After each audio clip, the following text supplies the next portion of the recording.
بسم الله الرحمن الرحيم. هذه إحدى السيارات إن شاء الله المقدمة من القافلة إلى الشعب الليبي في غضون هذه الحرب. لابد كثير من الناس حصل لها إعاقات، فإن شاء الله تعالى نعتقد بإذن الله أن هذه السيارة سيكون لها مردود على عائلة من العائلات الليبية من خلال استعمالها من أحد الناس المصابين في هذه الحرب، عافاهم الله إن شاء الله. السيارة طبعا مجهزة بطريقة يعني معقدة جدا الحقيقة، لكن استخدامها سهل جدا. فهذا هو السلم الذي يركب منه سائق السيارة، وكذلك الركاب إذا كان معه ركاب معاقين، كله إلكترونيك ويتحرك بالريموت كنترول. الباب الخلفي هي سيارة مرسيدس، يدخل منه السائق والركاب في حالة رغبات، في حالة أنهم جميعا مصابين. السيارة فيها 6 كراسي، لكن الآن تم إزالتها لعمل بعض الصيانة للسيارة. الكراسي الأمامية كما ترونها تتحرك الاثنان، كل الكرسيين الأماميين يتحركن، وتدور الكراسي للخلف في حالة أن السائق معاق بطريقة صعبة جدا يمكنه الصعود من الباب الخلفي عن طريق الكرسي نتاع المعاقين، وفي حالة أنه هو قادر على الصعود من الباب الأمامي فباستطاعته الدخول من الباب الرئيسي للسائق.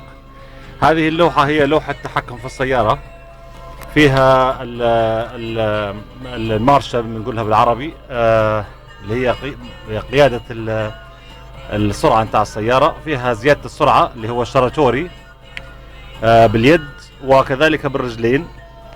هنا نرى مكان للتحكم في المارشات بالرجل اليسرى كما ترونه الآن، والرجل اليمنى هنا على ناحية اليمين للتحكم في السرعة بالرجل.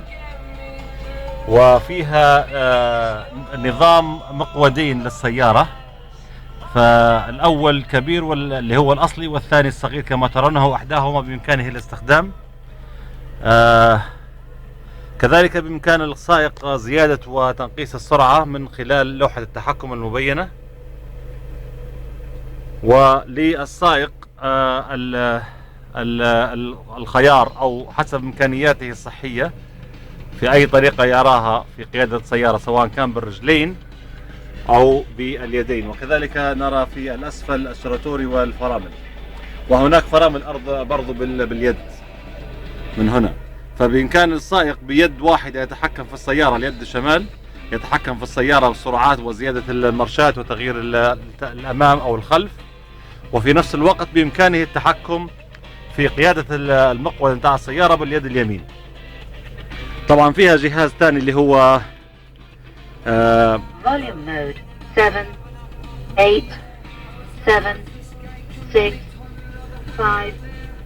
هذا هو اللي يعمل تشيك على المحرك نتاع السيارة وعلى الزيوت وعلى الكمبيوتر وعلى كل حاجة، كلها كمبيوترايزد.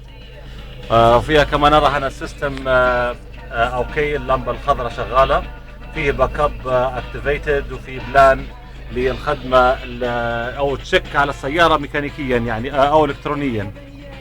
وفي حالة استخدام السيارة بطريقة عادية بالإمكان إزالة كل هذه الزوائد المعمولة. هذا زي كما نرى المسند نتاع السائق، وهذا هو السلم الذي يخرج به السائق من السيارة، يطلع بالكرسي نتاعه، بالكرسي بالكامل كما هو ترونه الكرسي الآن بالكامل. يتحرك الكرسي على السرب الأبيض إلى الخلف في حالة أن لا يوجد معه أي ركاب، سيكون قادر على الاعتماد على نفسه في الخروج من هذه السيارة وقفل الأبواب عن طريق الريموت كنترول، وهي هذه اللوحة كما ترونها. يتحكم في قفل السيارة وإطفائها وكل شيء بالريموت كنترول وهو نازل من السيارة، ويتحرك إلى بيته أو إلى أي مكان آخر يراه. الحمد لله نحن الآن وصلنا إلى تمكنا من شراء هذه السيارة. نحن نعرف أن سيحتاج لها عائلة على الأقل في ليبيا، ونتمنى إن شاء الله أن نعطيها للشخص الذي يناسب هذه السيارة. فهذا المقطع إن شاء الله الهدف من عرضه عليكم الآن هو أننا نبحث عن شخص مناسب أو شخص تناسبه هذه السيارة وإمكانياتها في ليبيا. إن شاء الله عند وصولنا سنقوم بإذن الله تعالى بإعطائها للشخص المناسب. ومن يرغب في التقديم لهذه السيارة فعليه إرسال صور حقيقية وتقارير طبية تفيد أن هذا الشخص يستحق مثل هذه السيارة. وهذه السيارة إن شاء الله ستعطى له بالمجان وللمساعدة ومن ناحية إنسانية فقط، ولن يكون فيها أي دفع مادي من الشخص الذي ستعطى له السيارة. كل ما نرغبه إن شاء الله هو الأجر عند الله، وأن نوصل هذه السيارة للشخص الذي يستحق. أنا متأكد أن هناك كثير من الناس الذين أصيبوا في هذه الحرب ويحتاجون لمثل هذه السيارات، ولكن نحن نتحرك من ناحية مدنية ولسنا مدعمين ماديا من عند أحد، وإنما دعمنا الوحيد من عند الله. ونتمنى إن شاء الله أننا نوفق بهذا القدر من المساعدة، وإن شاء الله هذه هي يعني بداية الطريق بالنسبة لنا في مساعدة إخواننا إن شاء الله. ونلتقي بإذن الله تعالى في وقت آخر. قافلتنا ستكون إن شاء الله يوم 11/11/11 من لندن إلى ليبيا بإذن الله تعالى. كما نتوقع إن شاء الله تعالى العديد من الأشخاص حيشاركوا معنا في هذه القافلة. اللوحة الإلكترونية لهذه القافلة هي savetheword.com، وعندنا كذلك لوحة في الصفحة الفيسبوك. وإن شاء الله تعالى نستقبل طلباتكم بإذن الله تعالى على الصفحة الرسمية للرحلة، وهي www.savetheword. والسلام عليكم ورحمة الله وبركاته.